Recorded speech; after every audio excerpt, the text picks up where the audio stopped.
The day my mother died, my father gave my bedroom to Renee. I stood in the doorway, watching him carry my things to the attic while my half-brother sprawled across my window seat, the one Mom and I used to share during thunderstorms. He didn't even try to hide his smirk. My name is Sela, and I learned that day that death doesn't just take people.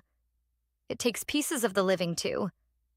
It makes sense, my father said, not meeting my eyes as he stacked my books into a cardboard box. Renee needs more space for his gaming setup, and you're hardly home anyway with your new job. I bit back the words that burned in my throat. 24 years old, and I still couldn't stand up to him. Where exactly am I supposed to sleep? We've set up the attic. My stepmother, Greta, chimed in from the hallway. It's cozy.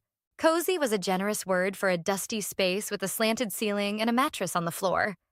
But I nodded, just like I always did. Just like Mom taught me. Pick your battles, she'd say. Keep the peace. Thanks for understanding, sis. Renee called out, his voice dripping with false sweetness. You're the best. I retreated to what remained of my mother's things, boxed up in the corner of the garage. Her death 3 weeks ago still felt surreal, like a bad dream I couldn't shake. As I ran my fingers over her old music box, the one she'd explicitly left to me, something shifted inside. Need help sorting through that? Serenity, my best friend, appeared in the garage doorway. She'd been my rock since Mom's diagnosis, showing up exactly when I needed her. I carefully opened the music box, and a folded paper slipped from a hidden compartment. Wait, what's this? Serenity moved closer as I unfolded the document. My hands trembled as I read the first line. Last will and testament of Eleanor Meyer. Oh my God, Serenity whispered, reading over my shoulder. Selah, this is the house, I breathed, scanning the legal text. She left me the house. Not Dad, not Renee. Me. A crash from upstairs made us both jump. Renee's voice carried down. Dad, where should I put Selah's old dresser? Just get rid of it, came my father's reply.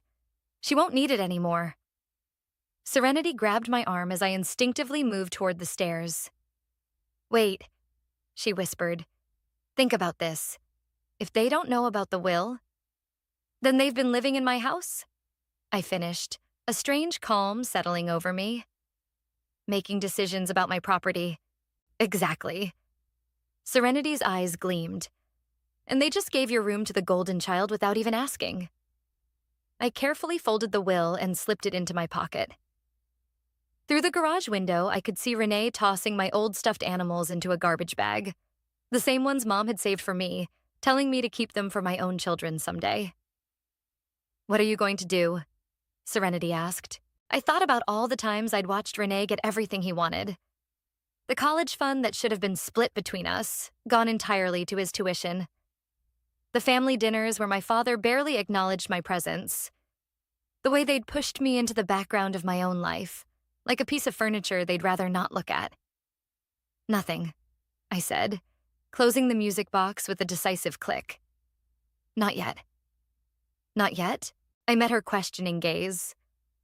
Mom always said timing was everything. She taught me to play chess, you know? Said life was just like it. You have to think 3 moves ahead. Upstairs, I could hear Renee laughing about something with my father. The sound echoed through the house. My house, like a challenge. First, I said, I need to talk to a lawyer. Then we'll see who ends up in the attic. Serenity squeezed my hand. Whatever you need, I'm here. I nodded, pocketing my mother's music box. As we left the garage, I glanced back at the house. At my bedroom window where Renee now sat, king of his stolen castle. He waved down at me, probably thinking I was admiring his new domain. I waved back, letting him believe what he wanted. Mom's voice echoed in my memory. Sometimes, sweetheart, the best revenge is letting them think they've won. For the first time since her death, I felt something other than grief. Something that felt a lot like hope. Or maybe justice. Either way, I knew one thing for certain. This house wasn't the only thing about to change hands. This is definitely legitimate, Tessa said, adjusting her glasses as she examined the will. The law office buzzed with quiet activity around us, but her focused expression never wavered. Your mother had this properly witnessed and notarized. The house is yours, Sela. I gripped the armrests of my chair. So I could just walk in and claim it? Technically, yes. She leaned forward. But given the circumstances, I'd recommend a more strategic approach. Your father's been managing the property since your mother's death. We'll need to document everything. Serenity, who'd insisted on coming with me, spoke up from the chair beside me. What about all the modifications they're making? Renee's room renovation? Every change they make without the legal owner's consent strengthens our case, Tessa replied, making notes. Though I have to ask, why didn't your mother tell anyone about this? I twisted the ring Mom had given me on my 18th birthday. She always said she had a plan. I just never knew what it was. Well, Tessa said. She certainly had one. The will's ironclad. But we need to move carefully. Your father's a businessman. He'll fight this. The office door opened and Tessa's assistant poked her head in. Miss Tessa, your next appointment is here. Give me 5 minutes, Tessa replied, then turned back to me. Start gathering documentation. Bank statements, property tax records, anything showing your father's financial dealings with the house. And Salah? Be discreet. I nodded, tucking the will back into my bag. As Serenity and I left the office, a familiar voice stopped me cold. Selah? Renee stood by the elevator, holding a coffee cup. What are you doing here? My heart hammered, but I kept my voice steady. Estate planning. Mom's death got me thinking about the future. He raised an eyebrow. In a law office? Where else would you do estate planning, genius? Serenity cut in, pressing the elevator button repeatedly. Renee's eyes narrowed. Does Dad know you're here? I wasn't aware I needed his permission to manage my affairs, I replied, stepping into the elevator. How's my room working out for you? The doors closed on his suspicious face. Serenity let out a breath. That was close. He'll tell Dad. So what? You're an adult. You can visit any lawyer you want. We emerged onto the street, the summer heat hitting us like a wall. Let's get coffee, Serenity suggested. Plan our next move. At the cafe across the street, I stirred my iced latte while Serenity pulled out her phone. Okay, we need to be systematic about this. What records would your mom have kept? Her study, I said suddenly. Dad packed everything into boxes, but they're still in the basement. She was meticulous about paperwork. Perfect. When can we get in there? Friday. Dad and Greta have their weekly dinner with the country club board. Renee never misses his gaming tournament at the arcade. Serenity grinned. Sounds like a date. My phone buzzed. Dad. I showed Serenity the screen. Answer it, she mouthed. Act normal. I took a deep breath and picked up. Hi, Dad. Renee tells me he saw you at Harrison and Associates. His voice was carefully controlled. Something you want to tell me? Just getting some paperwork in order. Mom's death made me realize I should be more responsible about these things. A pause. Which lawyer did you speak to? I didn't. I lied smoothly. Just picked up some forms. Why? Another pause. No reason. Will you be home for dinner? Can't. Working late. I hadn't slept in that house since they'd moved me to the attic. My apartment might be small, but at least it was mine. Fine. He hung up without saying goodbye, as usual. Serenity reached across the table and squeezed my hand. You okay? He's worried, I said, putting my phone away. He knows something's up. Good. Let him worry. Let him wonder what his perfect little world would look like if someone pulled the rug out from under him. I thought about Mom's study, about the boxes of documents waiting in the basement, about all the times Dad had dismissed me, pushed me aside, treated me like an afterthought while Renee basked in the spotlight. Friday, I said firmly. We go through those boxes, and then we show them exactly who they're dealing with. Serenity finished, raising her coffee cup in a mock toast. As we clinked our cups together, my phone buzzed again. A text from Renee. Whatever you're planning, sis, don't forget who Dad's favorite is.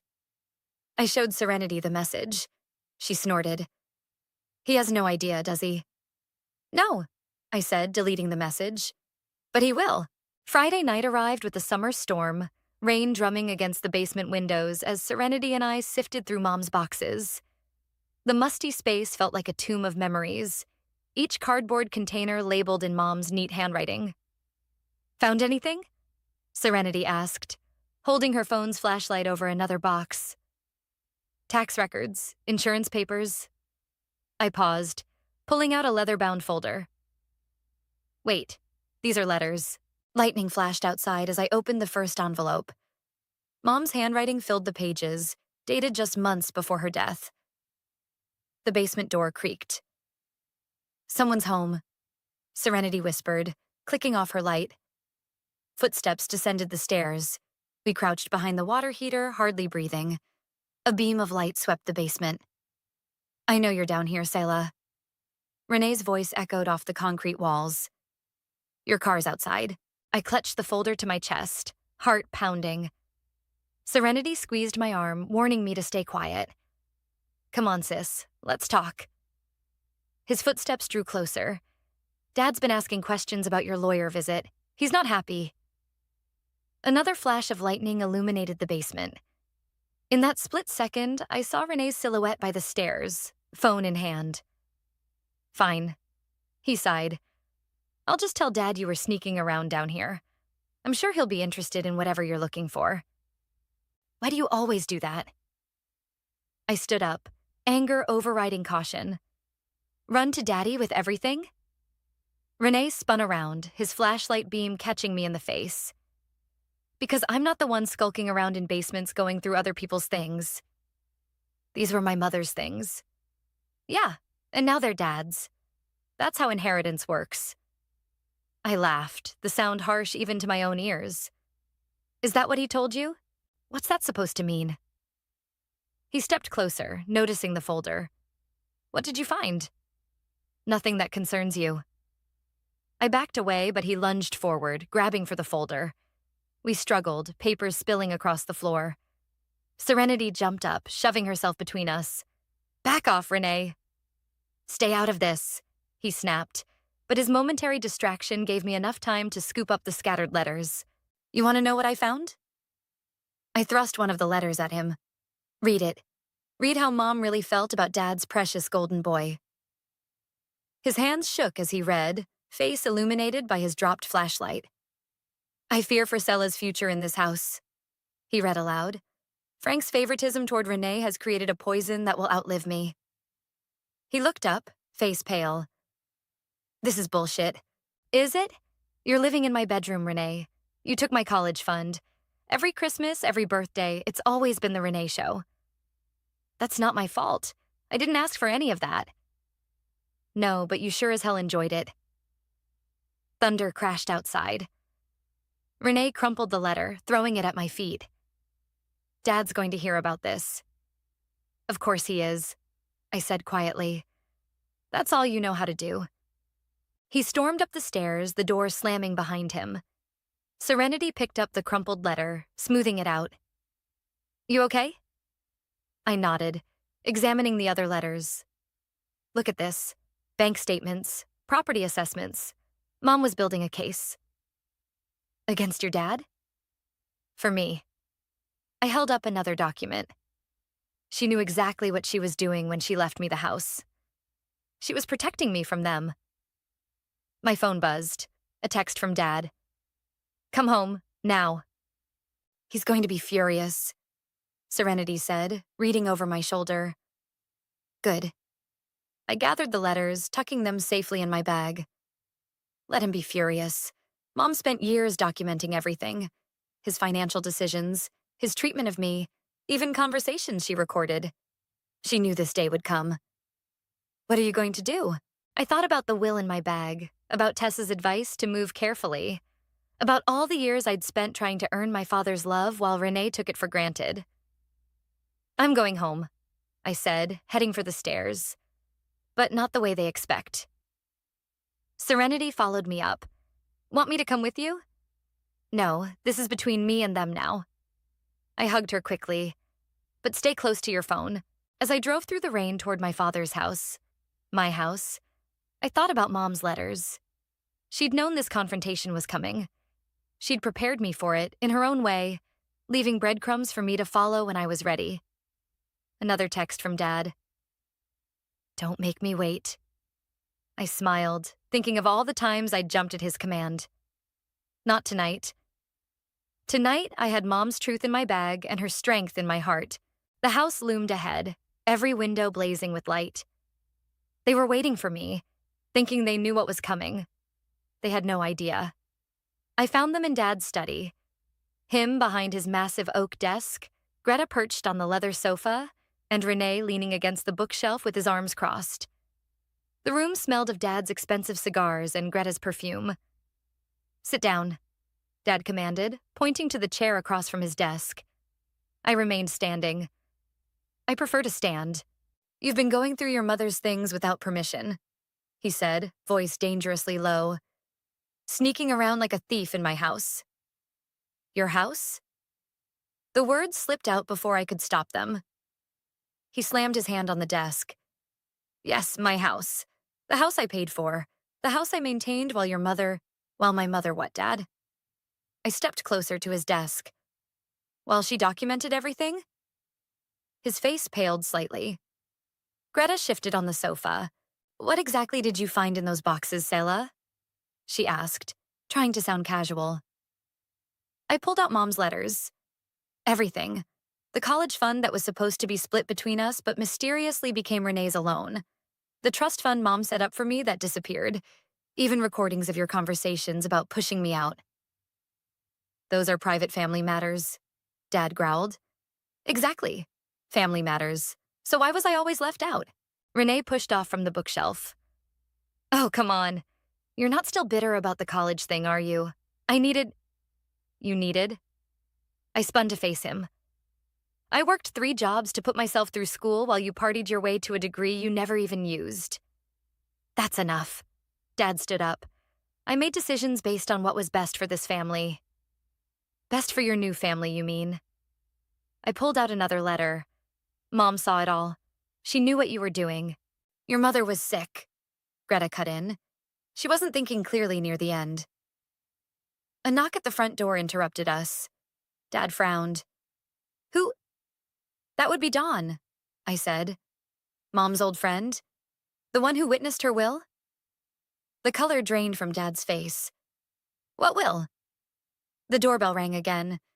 Renee moved to answer it, but Dad waved him back. Don't. They'll keep coming, I said quietly. Dawn, Tessa, the executor of Mom's estate, they all know. Know what?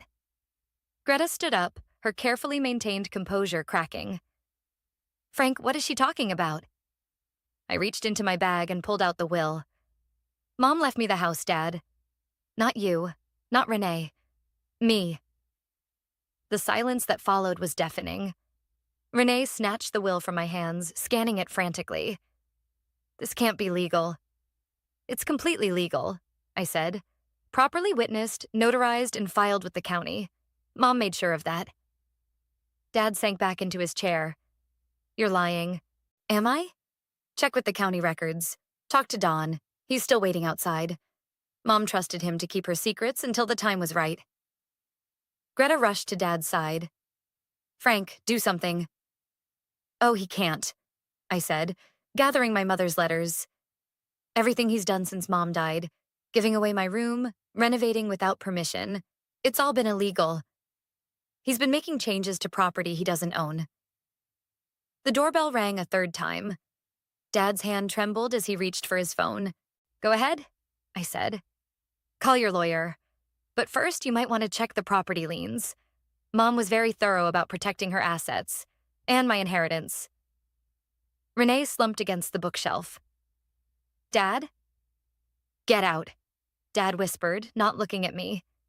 Get out of my study. Your study? I smiled, channeling Mom's quiet strength. I think you mean my study. In my house. I walked to the door, pausing with my hand on the knob. By the way, you'll be hearing from my lawyer about those renovations. And Renee, I want my room back by the end of the week.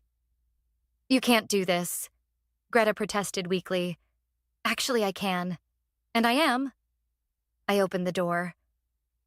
Oh, and Dad? Mom recorded your conversation about the trust fund. The one where you admitted to embezzling from it. I wonder what the police would think about that. His head snapped up, face ashen. You wouldn't. Try me. I learned from the best after all. Mom taught me to keep everything documented. As I walked out, I heard Renee's panicked voice. Dad, what are we going to do? I closed the door on Dad's response, finding Don still waiting on the porch.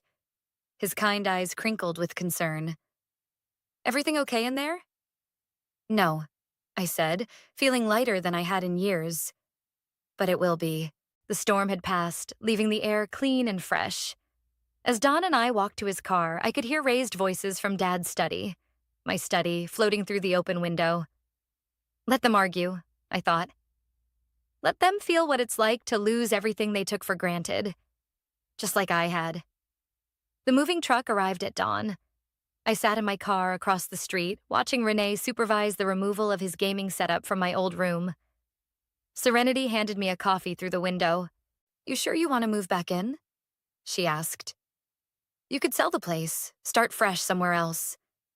Mom wanted me to have this house, I said, taking a sip. Not to sell it, to live in it. A crash from upstairs made us both jump. Renee's voice carried across the lawn. Careful with that. It's worth more than you make in a month. Your brother's taking it well, Serenity said dryly. HalfBrother, I corrected, getting out of the car. And he's lucky I'm giving him a week to move out. We crossed the street just as Dad's Mercedes pulled into the driveway. He got out, looking like he hadn't slept in days. Sela. He straightened his tie. We need to talk. My lawyer said all communication should go through her. Damn it, I'm still your father. Are you? I met his gaze. Because fathers don't steal from their daughters' trust funds. Another crash from upstairs. Renee appeared at the front door, face red with anger. The movers broke my limited edition console. Bill me, I said, brushing past him into the house. The entrance hall smelled of Greta's cleaning products. She'd been stress cleaning all week. This isn't over, Dad called after me. I have connections. I can make things very difficult. Frank. Don's voice cut through the morning air. He stood at the bottom of the driveway, holding a manila envelope. I wouldn't finish that thread if I were you. Dad's face darkened. You knew about this all along. Eleanor made me promise. Don said simply. She knew what you'd do if you found out too soon. Found out what? Renee demanded, stomping down the stairs. What else are you people hiding? Don handed me the envelope. Your mother's final gift. I was supposed to give you this once you'd claimed the house. Inside was a USB drive and a handwritten note. My hands shook as I read Mom's familiar script. For when they try to fight back. Love, Mom. What's on it? Dad's voice had lost its edge, replaced by something close to fear. Let's find out. I headed for the study, my study now, aware of everyone following me. Serenity squeezed my shoulder as I plugged the drive into my laptop. Folders popped up, each meticulously labeled. Financial records, recordings, photos. I clicked on a video file. Mom's face filled the screen, recorded shortly before her death. Hi, sweetheart, she said softly. If you're watching this, you've finally stood up to them. I'm so proud of you. Dad made a choking sound behind me. Frank? Mom's voice continued. If you're there, you should know I've sent copies of everything to my lawyer. Every conversation about Selah's trust fund, every document you forged, every scheme you planned with Greta to push our daughter aside. It's all there. Renee slumped against the doorframe. Dad? What's she talking about? Your father, Mom said, as if answering Renee's question, has been embezzling from his company for years, using Selah's trust fund to cover his tracks. I have proof of all of it. The silence in the room was absolute. I didn't want it to come to this. Mom continued. But I knew you, Frank. Knew you'd try to fight Salah's claim to the house. This is my insurance policy. My guarantee that you'll let our daughter have what's rightfully hers. The video ended. Dad's breathing was ragged. You knew, he whispered. All this time you knew what I was doing. She knew everything, Dawn said from the doorway. She just waited for Selah to be strong enough to handle the truth. Renee pushed away from the wall. So what happens now? Now, I said, ejecting the USB drive. You finish moving out. Dad can decide whether he wants his board of directors to see what's on this drive. You're blackmailing me? Dad's voice cracked. No, I'm giving you a choice. Leave us alone. Me in the house, and this stays between us. Keep fighting, and everyone learns the truth. Greta appeared in the doorway, face pale. Frank, the movers are waiting. Dad looked around the study, at the walls covered in his business awards, the desk where he'd made all his schemes, the life he'd built on lies. Fine, he said finally. Keep the house. Keep your mother's secrets. But don't expect anything else from me.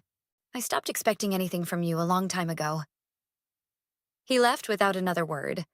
Renee lingered, looking lost. I really didn't know, he said quietly, about any of it. I believe you, I replied, but you still benefited from it. And now that's over. He nodded slowly, then followed our father out. Serenity put her arm around me.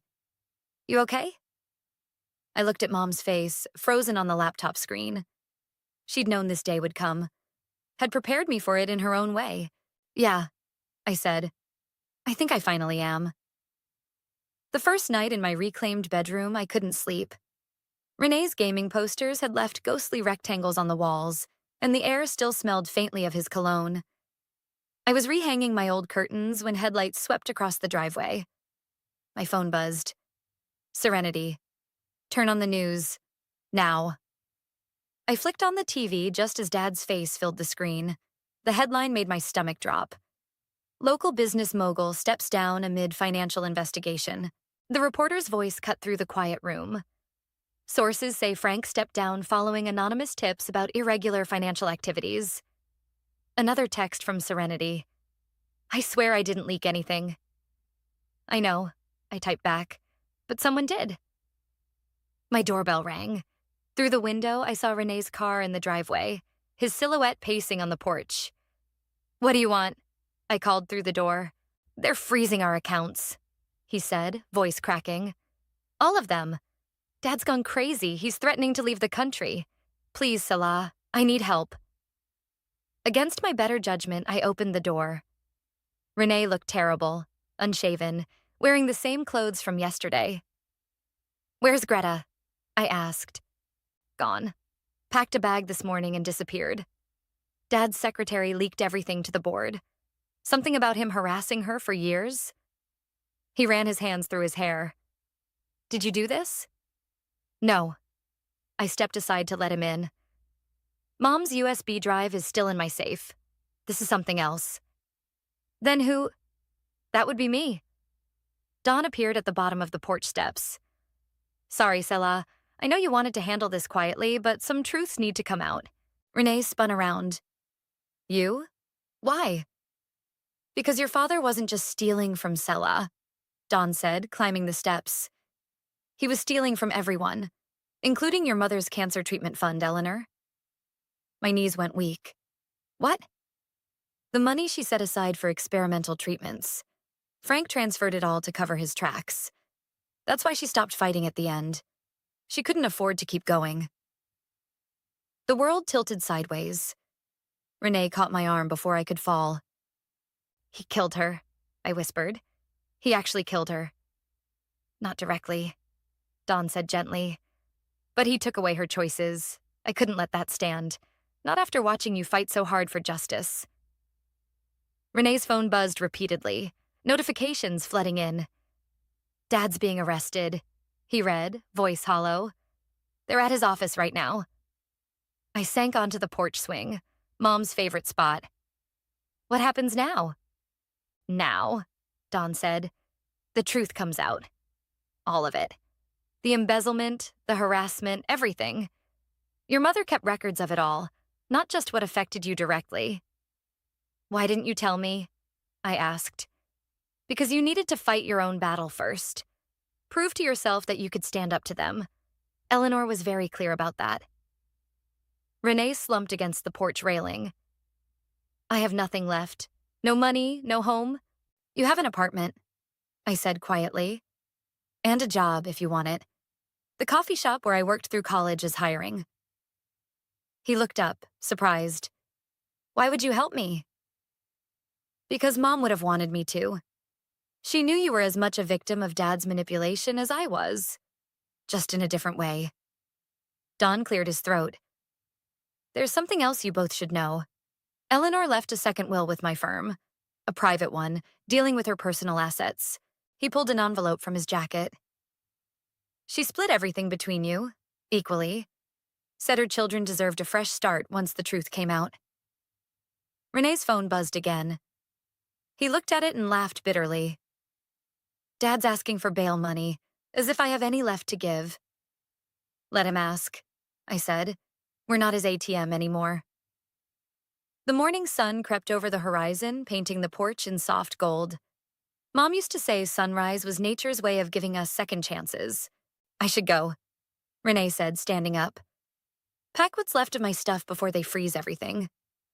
The guest room's empty, I heard myself say.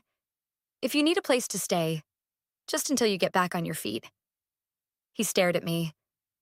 After everything? Fresh start, remember? That's what Mom wanted. Don smiled, heading back to his car. Eleanor would be proud of you both. Remember that. As his car pulled away, Renee and I sat in silence, watching the sunrise from Mom's porch swing. Not quite friends, not quite enemies, just two people learning to see each other clearly for the first time. My phone buzzed, a news alert about Dad's arrest. I turned it off without reading it. Some truths could wait until tomorrow. The courthouse buzzed with whispers as Dad was let in, wearing an orange jumpsuit instead of his usual designer suit. Renee shifted uncomfortably beside me in the gallery. 3 months had changed him. His designer clothes replaced by a barista's uniform, his arrogance softened by humility. All rise, the bailiff called. Tessa touched my arm. Remember, you don't have to speak if you don't want to. But as Dad shuffled to his place, I knew I had to. For Mom, the judge peered over her glasses. Before we proceed with sentencing, I understand the victim's daughter wishes to make a statement. I stood, my prepared speech forgotten as Dad's eyes met mine. He looked older, smaller somehow. My mother died believing she had failed to protect me. I began, my voice stronger than I expected. She spent her last months documenting every betrayal, every manipulation, every dollar you stole instead of focusing on her treatment. Dad's lawyer shifted in his seat, but Dad just stared at his hands. You didn't just steal money, I continued. You stole her peace. You stole her chance to fight for her life. And you stole years of relationship between me and my brother because you needed to keep us divided to maintain your control. Renee made a small sound beside me. I hadn't called him my brother since we were kids. The money you took from her treatment fund? I pulled out Mom's last photo, thin and tired but smiling. That could have given her 6 more months, maybe a year, time she could have spent with her children instead of gathering evidence against their father. The judge leaned forward. Ms. Meyer, in your opinion, what would justice look like in this case? I looked at Dad. Really looked at him. Justice already happened. He lost everything he valued. His reputation, his power, his ability to control others. Mom made sure of that. Your Honor, Dad's lawyer stood. My client has agreed to make full restitution. With what money? Renee interrupted from beside me. The money you stole from Mom's cancer fund? From Sella's trust? From my college fund that was supposed to be shared? The judge banged her gavel. Mr. Meyer, control yourself or leave my courtroom. Sorry, Your Honor. Renee sat back, but his words hung in the air. Dad finally spoke, his voice raspy. I want to make amends. No, I cut in. You want to make deals, just like always. But Mom kept receipts, every single one. The judge nodded. Indeed, she did. The evidence Mrs. Meyer compiled is quite comprehensive. She straightened her papers. Frank Meyer, please rise for sentencing. The next few minutes passed in a blur of legal terms. 8 years, no possibility of early release. Full restitution ordered. As they led him away, Dad turned to us. Renee? Sela? I'm sorry. Save it, Renee said quietly. We're not your backup plan anymore. Outside the courthouse, reporters swarmed us. Tessa ran interference while Serenity pulled the car around. How does it feel to see your father sentenced? Any comment on the missing cancer treatment funds? Renee, what about your mother's disappearance? We pushed through them to the waiting car. As we pulled away, I saw Don standing on the courthouse steps, giving a statement to the press. He's good at handling them, Renee said, loosening his tie. Been doing it since everything broke. Mom chose her allies well, I replied. Yeah. He stared out the window. Listen, about the guest room. I found an apartment, moving out next week. You don't have to. I do. He turned to face me. These past months, living in Mom's house, working regular jobs, watching you rebuild everything, I get it now. Why she fought so hard to protect you from him, from what I was becoming. Serenity caught my eye in the rearview mirror. She'd watched this transformation too, from her spot behind the coffee shop counter where she'd trained him. You're not him, I said firmly. You never were.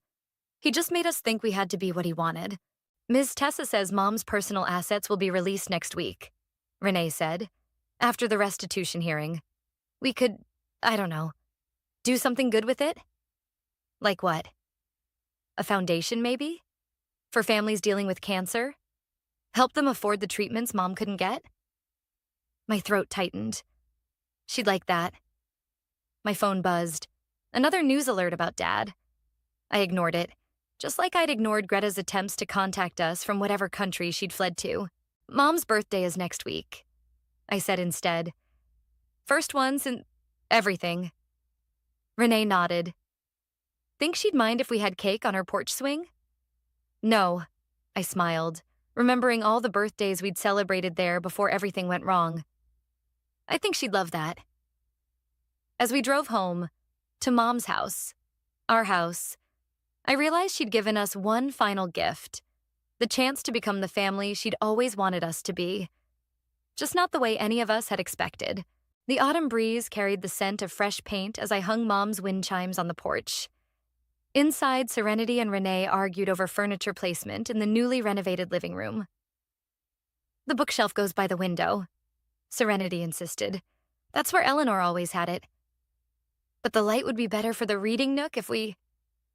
The bookshelf stays, I called through the screen door. Mom knew what she was doing. The doorbell rang. Don stood on the steps holding a familiar leather-bound folder. Found this while cleaning out my office, he said, handing it to me. Thought you might want it. Inside were photos I'd never seen.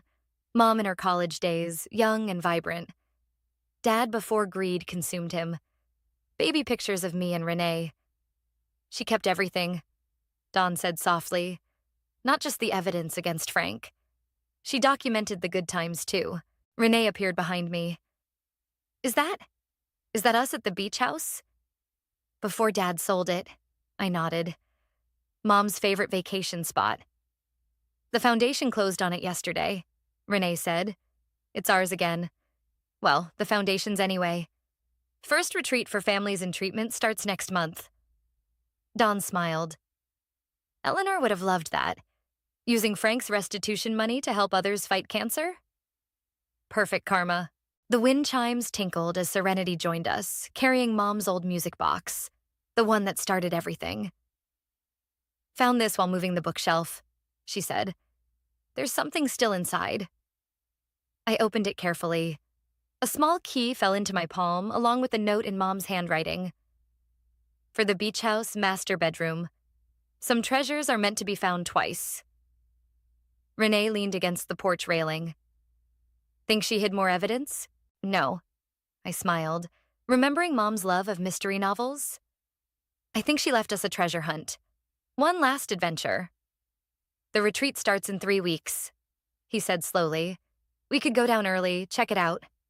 Road trip, Serenity exclaimed. I'll pack snacks.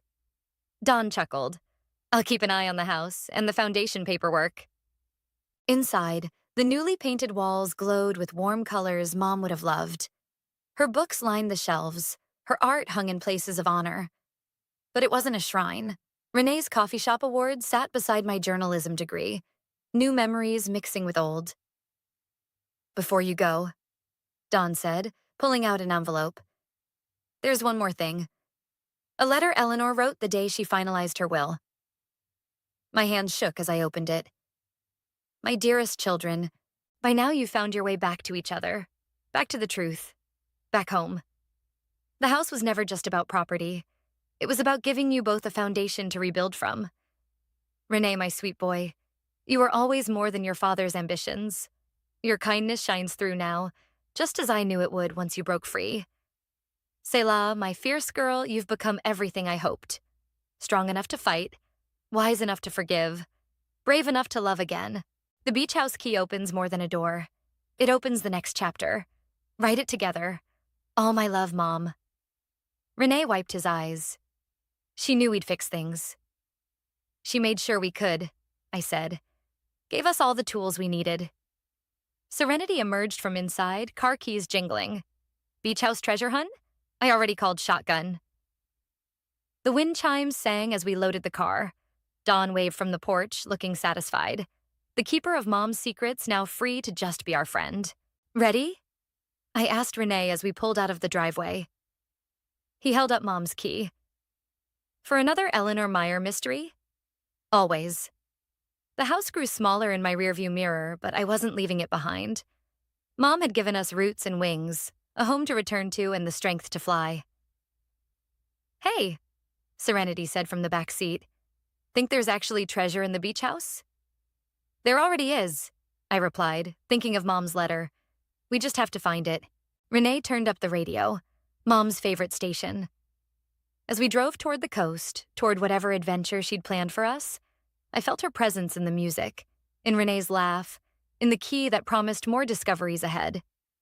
She'd given us one last gift, the chance to write our own ending to her story. Together. And we were just getting started.